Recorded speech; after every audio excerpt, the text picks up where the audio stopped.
So great plays. There we go. There we go. All right, everybody, welcome in. If you're just now tuning in, once again, halftime report.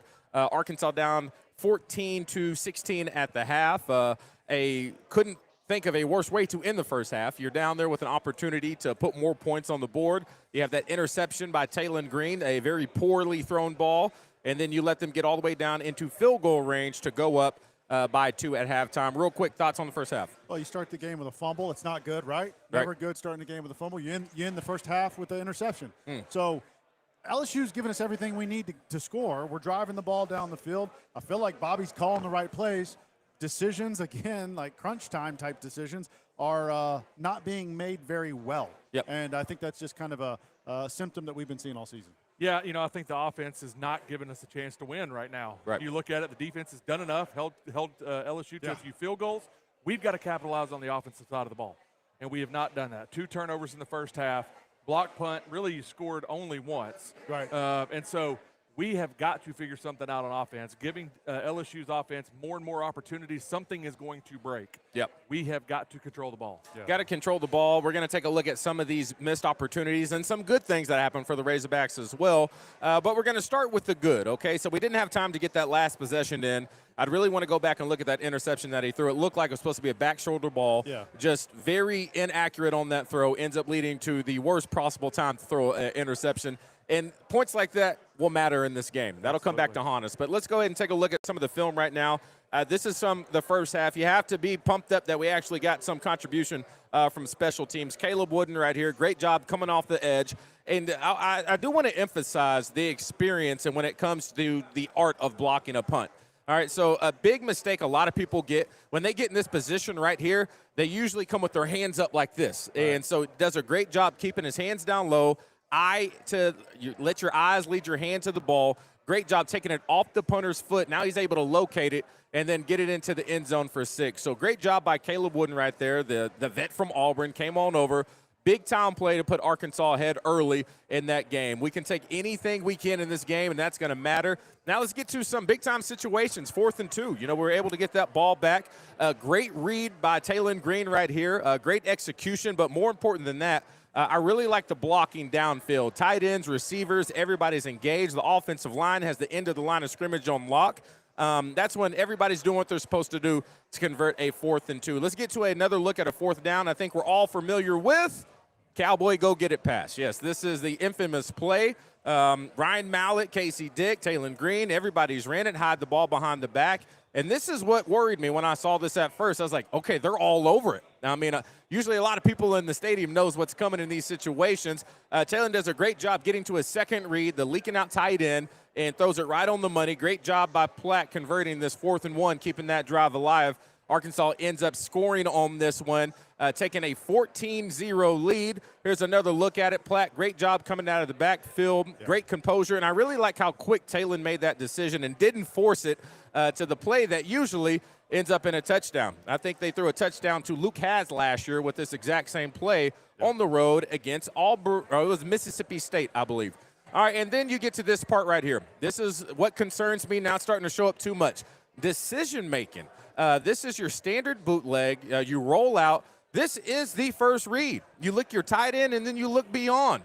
Give it to Platt right now. Give him an opportunity to turn this upfield. This is 1st and 10 and pick it up. No reason at all to force it into the second layer right there. This one's hard to make sense of beyond just Taylon, we're doing too much.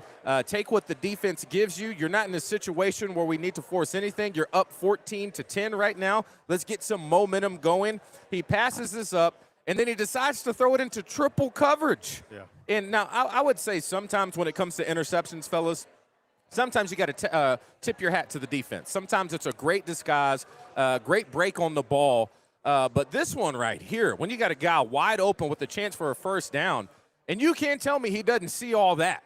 He's looking at it all, okay? So, once again, very disappointing. And then you go to the end zone at the very end of the first quarter, and you have a situation, first half, and then you have that interception. Just another poor decision. I would say probably just a really poor ball moving on that one. So, thoughts on Taylon. Now, we have to get into it. Him coming out of the second half, being able to put these 2 interceptions behind him, both were his fault. Right. Both were just bad balls. Sometimes you say, oh, that's just a good play. I'll say this, too. When the plays are there to be made, we miss an interception at the early part of the game in the first drive. And that one at the end zone right before halftime, Neal had a shot to make a play just like LSU defender make a play. Right. He was able to come down with the ball. We've seen he has good hands in tracking the balls. He had a great interception against Memphis. Wasn't able to come down with it. Gave LSU an opportunity to get 3 more points on the board before the end of the ball game. But Taylon Green coming out of halftime, I mean, I take that back. What's Coach Petrino telling him right now in the locker room? I'm calling all the right plays. I need you to throw the ball where it's supposed to be. Yeah. I need you to be able to think when you're I don't under think pressure. he's saying that. Yeah, but that's what he should be saying because this is a consistent issue, guys.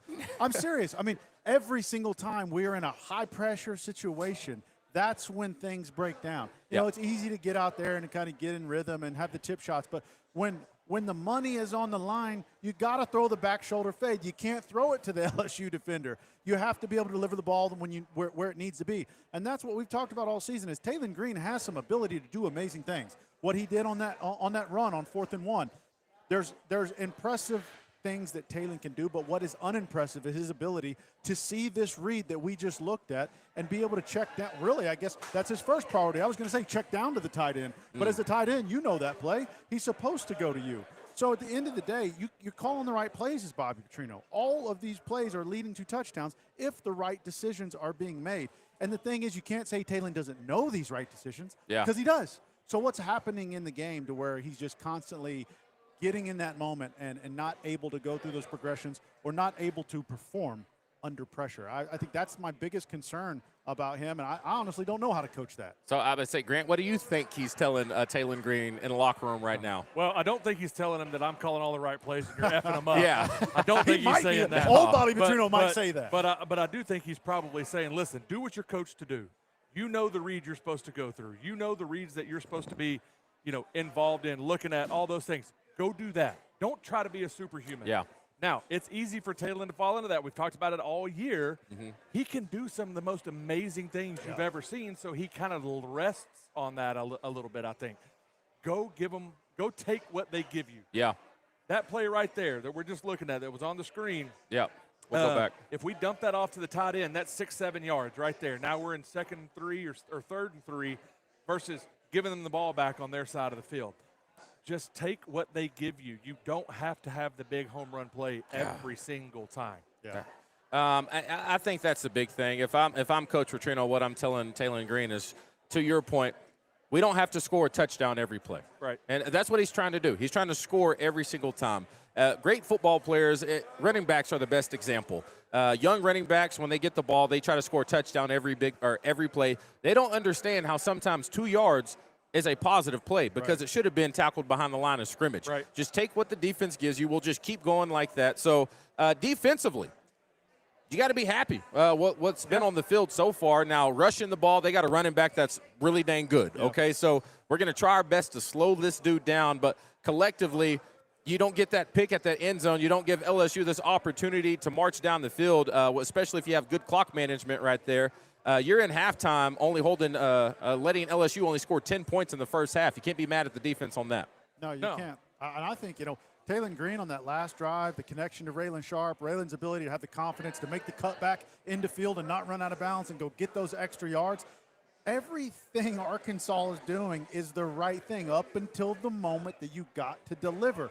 And again, we talk about it, beat it like a dead horse, but that tends to be the issue all along. So how do we get over this hump in the second half and start capitalizing when we're in those moments, when we've done all the work, where we drove 7 plays for 54 yards and it's in the red zone now? How do we convert to a touchdown? Yeah. Heck, I'll take a field goal right now. We only have 7 on the board from our offense. Yeah. 7 from that fumble recovery or the punt block recovery. I'll take a field goal at this point. LSU's nickel and dime their way to taking a lead on us. So, again, don't turn the ball over. Settle for a field goal if we have to. You got to come out with points. But the next step for us is capitalizing. And Bobby P's calling those right plays. So I want to see them come out, maybe coached up at halftime as to what they're seeing on the field. Film review a little bit, get them prepped to come out. I think Arkansas can win this game. They probably should win this game. We should be up by 2 touchdowns right now. What do you think? Yeah, I mean, the defense is doing enough. Yeah. And for a team that prides themselves on being an offensive powerhouse, it hadn't shown up yet. Yeah. And so you know that LSU is going to score some points, even though that their offense isn't that great. But our defense is not the most prolific defense out there either. But they've done enough. They've stopped the run enough. If you look at it on the fourth down, we stopped them. They did not get that fourth down. It ended up being a pre-snap penalty. Backed them up. They had to kick a field goal. Yeah. There are some things out there that we are doing that are being successful. LSU's hit a couple of big plays, but that's to be expected. They've got athletes all over the field, but we have got to do something on offense. I'm putting all this first half on them. I'll say this, too. Another thing that I think Coach Petrino needs to say is, Talon, get your ass in gear. I'll get someone in there that will. I mean, let's just call a spade a spade. And it's at the point now to where ever since Petrino's taken over, we've seen a notable shift in the defense getting better each and every week. 100%, and it seems like the offense is starting to take steps in the wrong direction. And when you look at Talon, when he's most comfortable is when he has time in the pocket. He doesn't really have to think a lot, and everything goes the way that it's supposed to go, i.e. those big numbers at the beginning of the year. But then we start getting into these crunch situations. We have seen some struggle, especially when it comes to decision-making. So I do think at this point, your defense is giving you everything they got, and we only have 7 points from the offense to show from it. And then the 2 turnovers, like I said, it's not just a great play by the defense. It wasn't a good break by that defensive back. It wasn't a tip ball. It was just poor decision-making and a bad pass. And those are controllable because those are all up to Talon, decision-making and just making a routine play. So I'll say this. I would come out at halftime. Who has the ball? Do we know?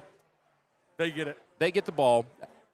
A couple drives, if not 1 or 2. If things don't move in the right direction, I would expect to see K.J. Jackson come in here and see what he has. I think we're at that point, and I think it's fine. I think it's possible that happens. Now, what I will say is that this offense can't keep going down the field, even if they're chewing up the clock, which is great for our defense.